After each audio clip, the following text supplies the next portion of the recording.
Suite de cette série de vidéos consacrée à la communication Modbus TCP. Aujourd'hui, on va regarder comment fonctionne MB Client, le bloc fonction disponible et tout prêt dans TIA Portal pour faire communiquer les CPU Siemens.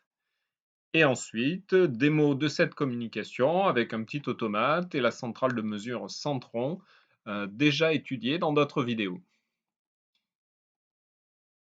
Première étape, l'automate qui est client Modbus accédera au serveur, un serveur très basique, celui déjà vu dans les vidéos précédentes, un truc tout simple, juste pour bien comprendre comment se comporte l'automate.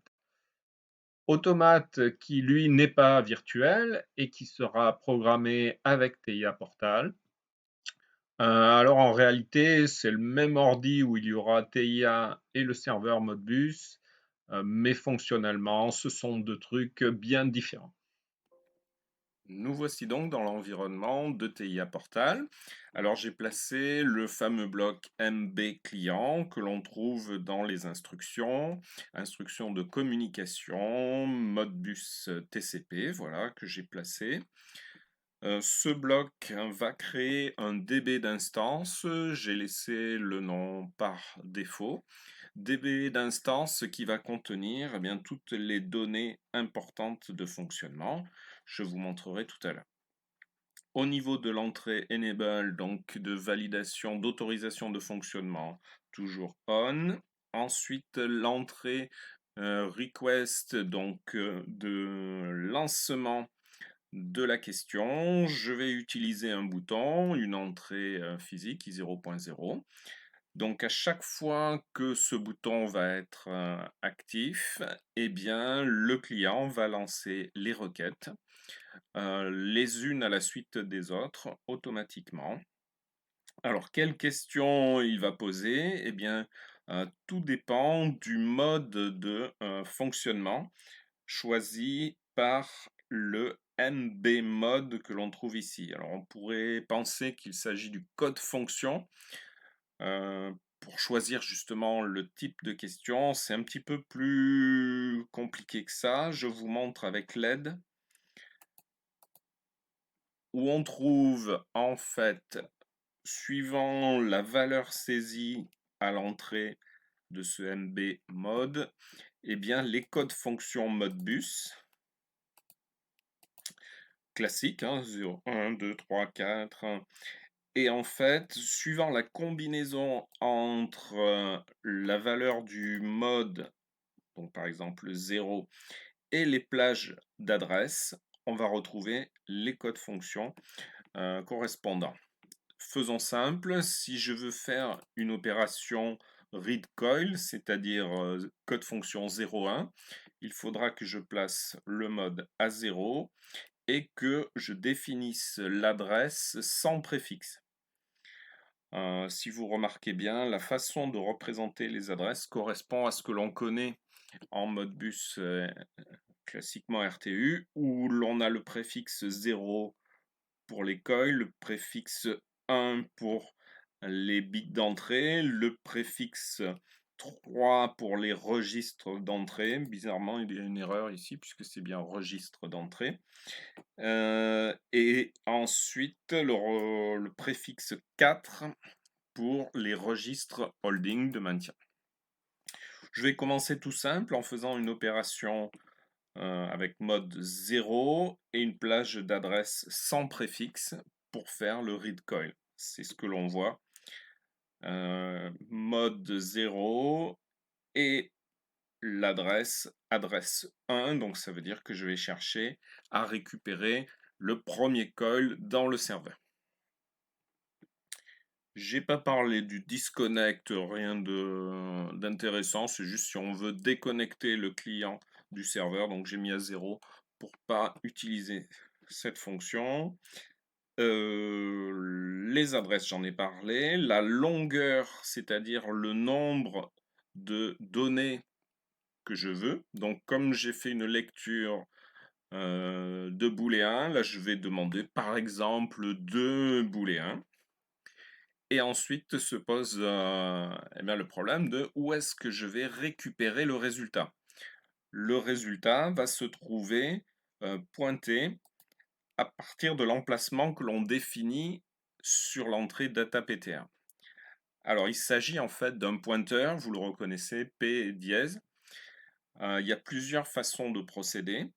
Si je veux accéder à la mémoire M traditionnelle, j'utilise donc le pointeur avec dièse M, l'emplacement du premier bit.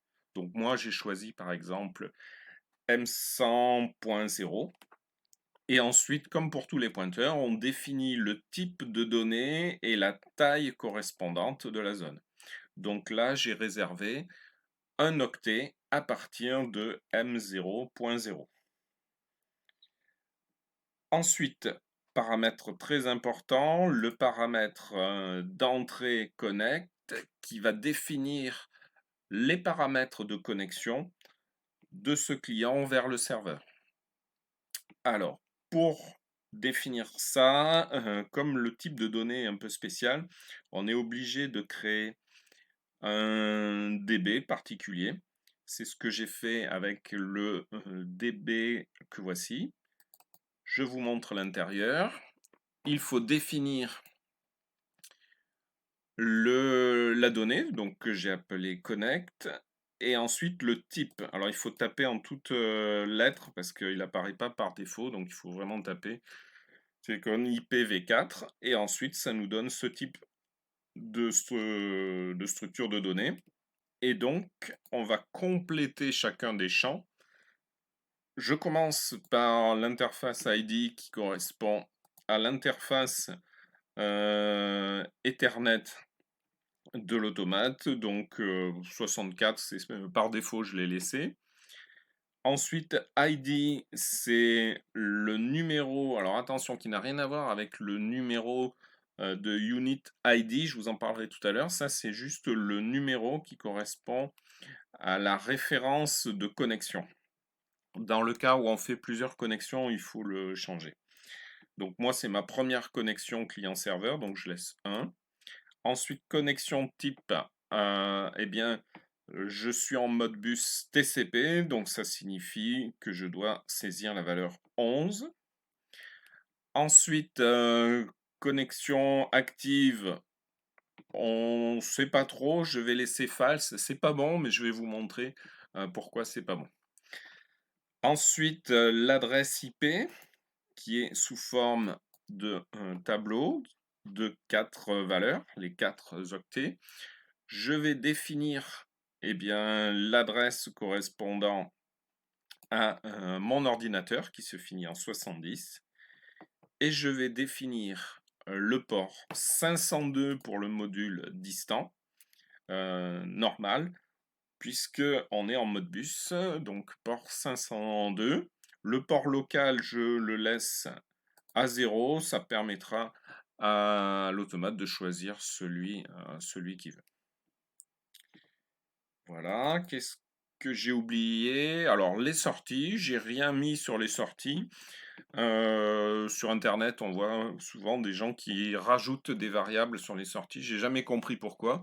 Ça fait vraiment double emploi parce que pardon, les variables sont déjà définies de toute façon, puisqu'on est avec une instruction qui a un DB d'instance, donc ça veut dire que ces données sont déjà disponibles, donc je ne vois pas l'intérêt de les renommer enfin de les définir en double. Donc si quelqu'un sait pourquoi il y a des gens qui se font autant de complications, vous pouvez me laisser un commentaire. Je serais curieux de comprendre pourquoi les gens font ça.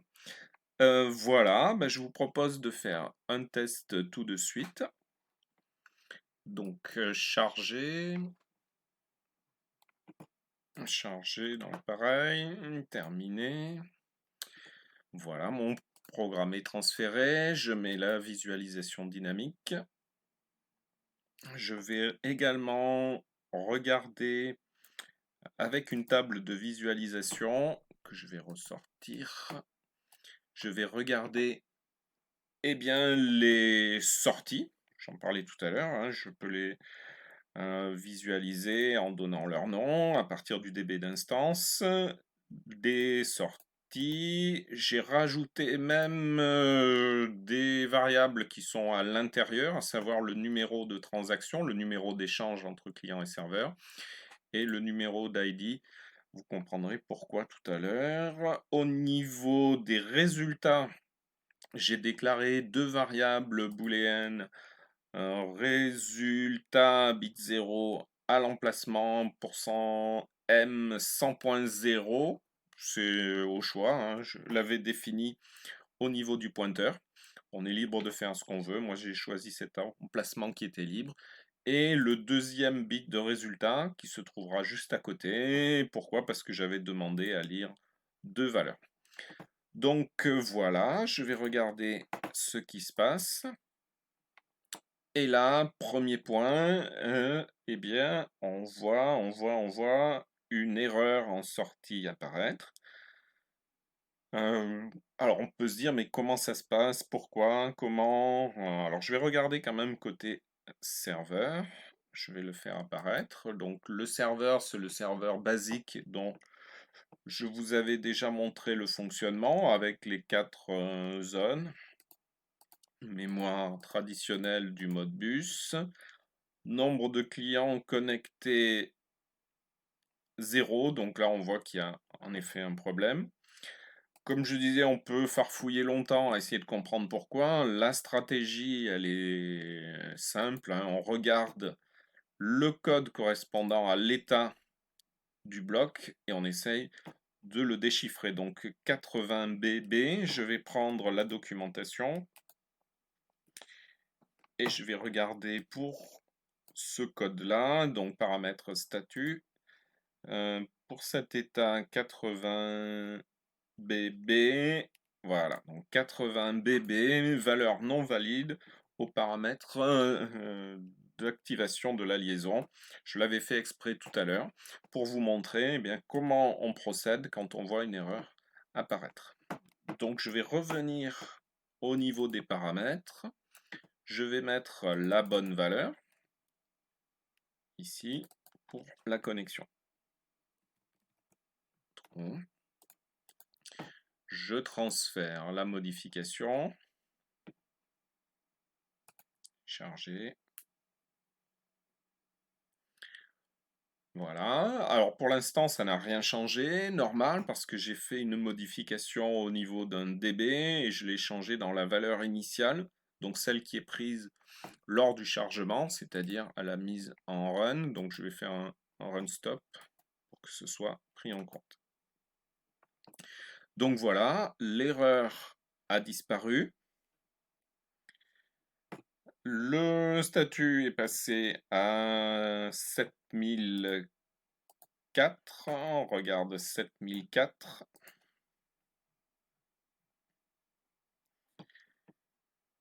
Connexion établie, aucun traitement de tâches.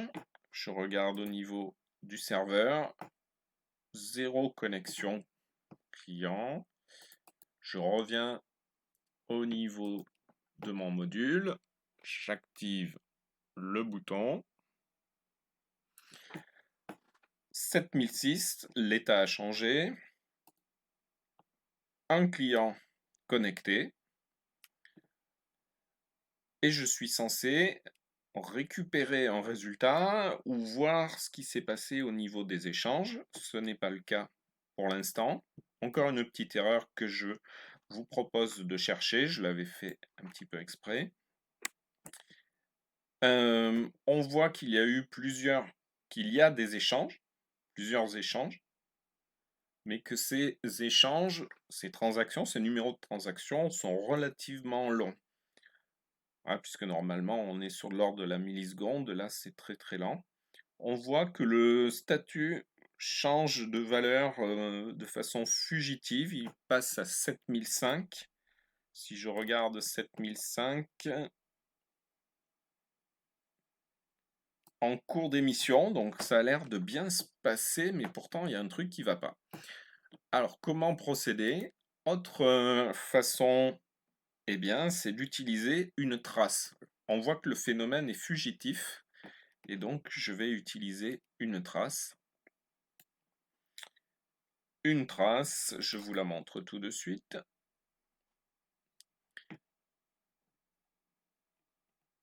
Alors, elle est en fonctionnement, mais je vais peut-être l'arrêter pour vous montrer. La trace, j'ai défini les signaux que j'avais envie de visualiser, à savoir les sorties du bloc MB client. Je fais un échantillonnage de 5000 points, ça correspond à peu près à 5 secondes. Et je vais faire un déclenchement à partir du bouton 0, c'est-à-dire celui qui lance les requests au niveau du MB client. Je le fais, je le refais plutôt, je lance, j'active le bouton,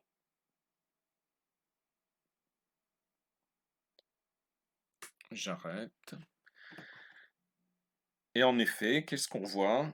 Eh bien, on voit que les opérations, donc le status, alors je vais mettre en hexa, ce sera plus facile à interpréter. Hexa. Le statut 7006, c'est bien celui qu'on voit. 7006, ensuite il y a un changement, 7005, et puis un petit phénomène étrange. Je vais faire un zoom.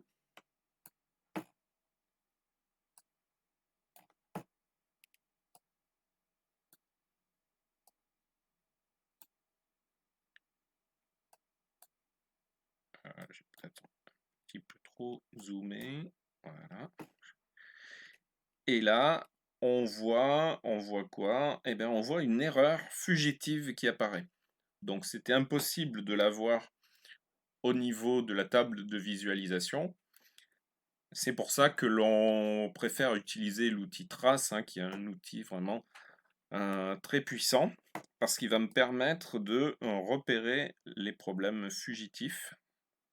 Et donc, on voit qu'il y a une erreur qui s'est produite à ce niveau-là. Donc voilà, je voulais vous montrer comment utiliser la trace. Je regarde au niveau de l'erreur 80C8. 80C8. Pas de réponse du serveur dans l'intervalle, donc c'est l'équivalent d'un timeout. Vraisemblablement, le serveur ne reconnaît pas cette question. Et pour une simple et bonne raison, c'est que traditionnellement, le numéro ID, lorsqu'on est en mode bus TCP, est choisi à 1. Et là, bizarrement, avec Siemens, par défaut, le numéro ID est de 255. Alors, je vais le corriger tout de suite. Ce numéro ID se trouve à l'intérieur du bloc MB client, donc dans le DB d'instance. Parmi tous les autres paramètres, on va retrouver ce fameux numéro de Unit ID. J'en avais déjà parlé dans d'autres vidéos. Classiquement, on met 1. C'est l'adresse du serveur. Alors, ils ont conservé slave pour faire référence à Modbus, mais c'est bien l'adresse du serveur auquel ce client veut accéder. Je le mets à 1, je fais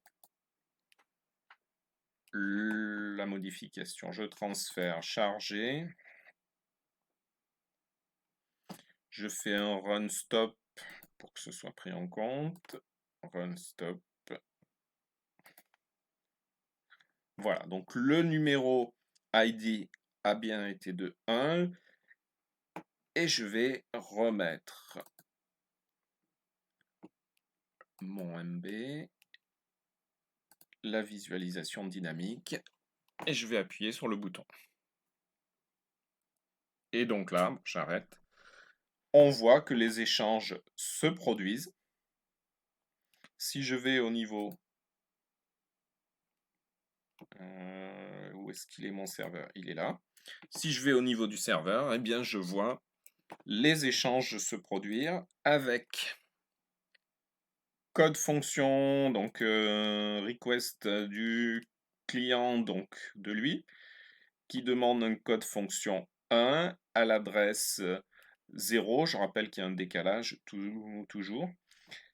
et quantité de bits, et je fais donc code fonction 1, c'est un read coil, donc je suis read coil, je vais le mettre pour qu'on le voit bien, et donc je suis censé voir le résultat au niveau des bits ici.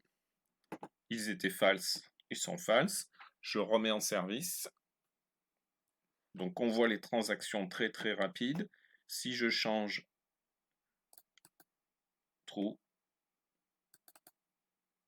true, et les échanges, le numéro d'échange, donc très rapide, que l'on peut voir au niveau de la trace d'ailleurs. Je vous montre ça tout de suite. Trace. Je relance. Voilà, je vais arrêter. On voit donc des échanges très rapides. Si je fais un zoom, on voit bien les demandes. Alors les demandes, elles sont difficiles à interpréter. Je vais mettre juste le petit curseur pour voir. Où est-ce qu'il est mon curseur? Il est là. Voilà, donc on voit les opérations, dont 7005 qui correspond 7005, je remonte, statut 7005, en cours d'émission et en cours de réception. Donc là, on voit 7005, la question, 7006, la réponse, et ensuite, on repasse à 0. Le résultat est obtenu, down, ça veut dire résultat récupéré. Le client est libre. Et ensuite, une nouvelle question est relancée, c'est pour ça qu'il passe à occuper. On ne voit plus d'erreur et le cycle se recommence.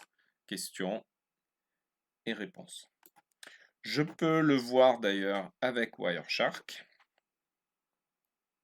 Je le fais tout de suite. Wireshark. Je vais arrêter, je ne sais pas ce que c'est que cette acquisition. J'en relance une.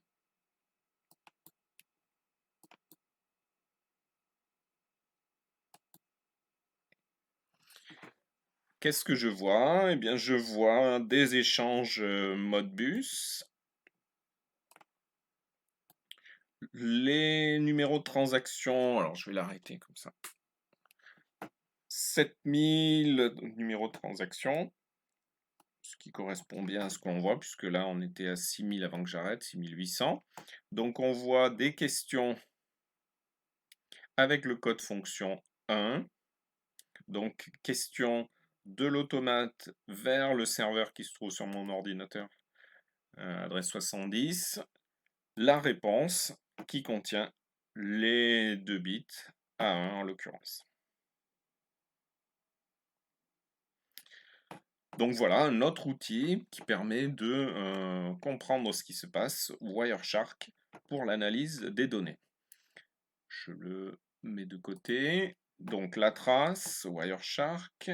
Je reviens au niveau de mon client et je vais vous montrer d'autres opérations, notamment une opération, eh bien là je faisais une lecture, maintenant je vais faire une écriture. Donc pour faire une écriture, alors je vais interrompre la liaison en ligne. Pour faire une écriture, eh bien, il faut que je change le code fonction, donc que je change le mode.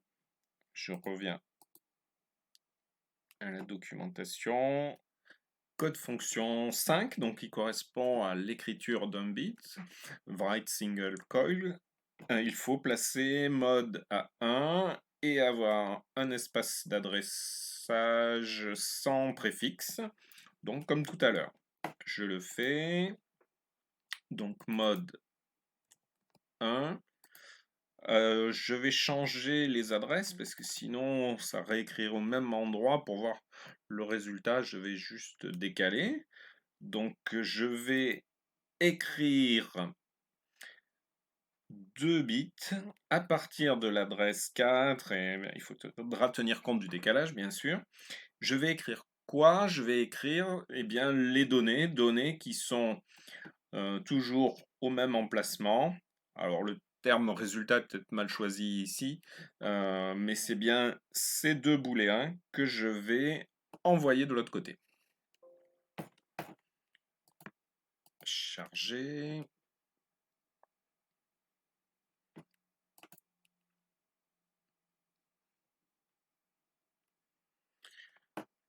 La visualisation dynamique.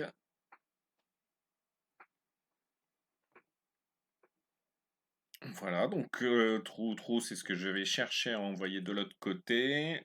Je mets le serveur aux emplacements. On a dit 4, 5, donc c'est ce qu'on devrait voir à ce niveau-là. Je mets également la visu dynamique pour bien voir lorsque je vais appuyer sur le bouton. Je mets tout ensemble. Et donc voici. J'ai réalisé mon opération d'écriture à partir de l'adresse voulue et de deux booléens. L'affichage là sature, il n'y a plus de place. Je vais prendre Wireshark pour vous montrer que les codes fonctions sont bien corrects.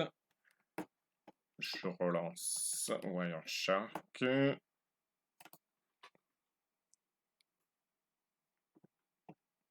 Je pourrais même montrer les transactions 8000.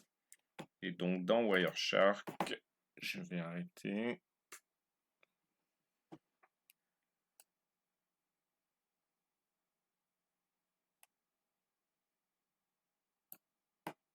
Modbus 8000, donc je m'étais arrêté à 8119. Voilà les dernières transactions qui ont eu lieu. 8119, je vais agrandir parce qu'il y a beaucoup de choses.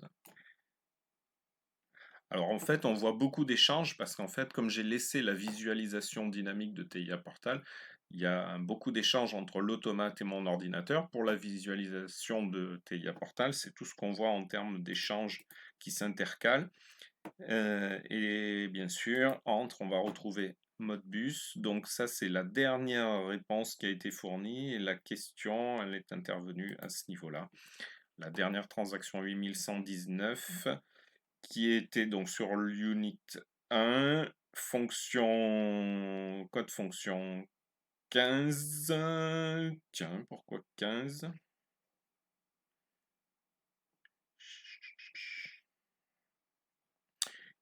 15 multiple coil. Ah oui, tiens, 15.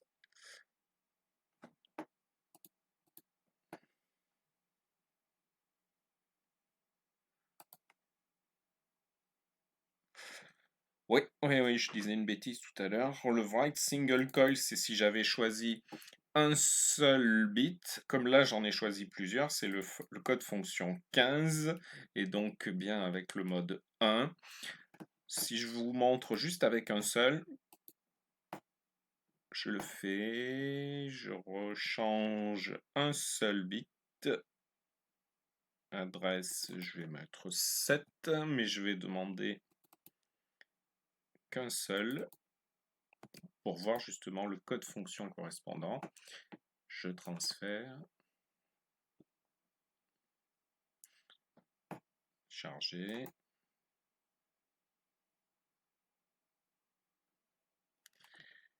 Je remets tout ça. Donc quand je vais activer le bouton, je suis censé activer le bit qui correspond à celui-ci. Le voici. 7. Si je prends Wireshark, je relance. Redémarrer ou arrêter, relancer complètement. On trouve les 8400, je vais arrêter 8400 et je vais retrouver les dernières transactions.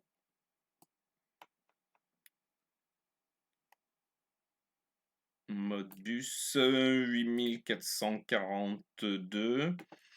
On trouve bien le code fonction 5 qui va être single coil parce que j'ai demandé l'écriture que d'un seul bit à l'adresse 7.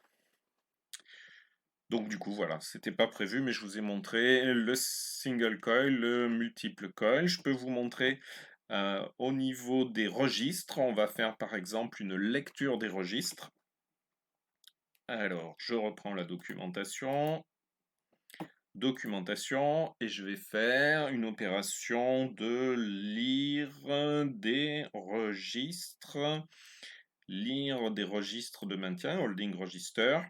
Donc code fonction 3, le mode c'est 0 et il faut appliquer un préfixe de 4 aux adresses. Je le fais, je reviens sur mon client. On a dit mode de 0 pour lecture. L'adresse, je vais la remettre à la première, puisqu'on est sur une autre zone. Par contre, il faut le préfixe 4, donc 4, 0, 0, 1. Le nombre de lectures, donc de registres lus, je vais en mettre les 2 par exemple. Au niveau de l'emplacement où je vais stocker le résultat, alors je vais conserver l'adresse 100, sauf que c'est plus un emplacement avec des octets, puisque les registres sont 16 bits, donc des Word, et j'en veux 2, donc 2.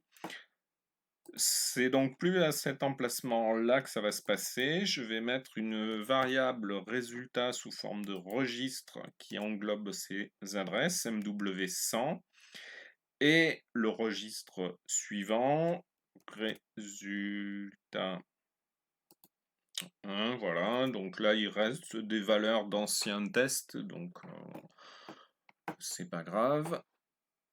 Bah, c'est parti, charger.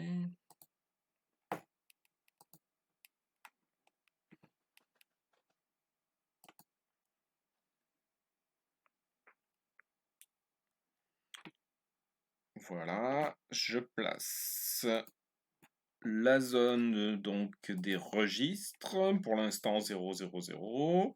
Et donc si je vais faire une lecture,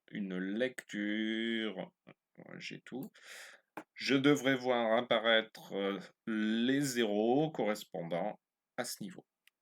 C'est parti, je vais appuyer sur le bouton.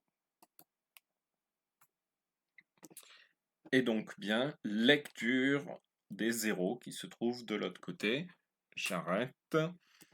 On voit bien code fonction 3 pour lire 4 octets, donc 2 registres 16 bits, et les valeurs sont de 0 et de 0. La question c'était à partir de l'adresse 0 plus le décalage de 1, quantité de registres, et donc réponse 4 octets qui valent 0. Je peux changer, tiens, pour voir. Je mets 4, 3, je relance. On retrouve bien le 4 et le 3 qui ont été lus et on retrouve bien les questions et réponses correspondantes. Donc, bien voici quelques exemples de lecture et d'écriture entre ce MB client et un serveur tout simple. J'ai décortiqué toutes les trames pour voir le contenu. Ça vous montre la façon de procéder quand on veut débugger, quand il y a un problème. Donc, c'est relativement facile. Ah oui, tiens, un dernier point, je peux vous montrer les différents temps, soit avec Wireshark, soit avec la trace, pour voir un petit peu combien durent les échanges. J'en ai pas parlé tout à l'heure. Donc je vais reprendre la trace. Je vais la relancer tout simplement. Voilà. Je vais redémarrer. Celle-là, je ne sais pas à quoi elle correspond. en attente. Voilà, j'arrête. Ça, c'est juste pour vous montrer l'ordre de grandeur des temps entre questions et réponses. Donc, le client, par défaut, relance une nouvelle question dès la réponse fournie. Donc, ça nous donne un ordre de grandeur. On peut le voir avec Wireshark, avec les timings de Wireshark, mais on peut le voir également à ce niveau de la trace. Voilà. Donc, ça, c'était la dernière réponse reçue. Et on voit un temps à peu près 80 millisecondes entre les deux transactions. Temps qui n'est pas forcément le même, on le voit puisque sur les autres transactions, il y a eu des valeurs différentes. Mais voilà, ça donne déjà un ordre de grandeur. Pourquoi cet ordre de grandeur? Parce qu'ensuite, on va pouvoir travailler au niveau du client. Si on en a plusieurs ou si on veut faire plusieurs acquisitions ou plusieurs lectures, le fait de le faire en permanence, c'est peut-être pas le mieux et on va pouvoir cadencer les acquisitions et grâce à cette trace ou Wireshark, on a une idée eh bien, des temps et donc de la fréquence à laquelle on peut placer les différentes requêtes. Voilà, ben je vous montre, là ça commence à faire long, donc je vous montre dans la vidéo suivante comment maintenant faire un accès entre ce client et un serveur qui est la centrale de mesure que l'on avait déjà vu par ailleurs, pour voir ben, la totale. Allez, à tout de suite.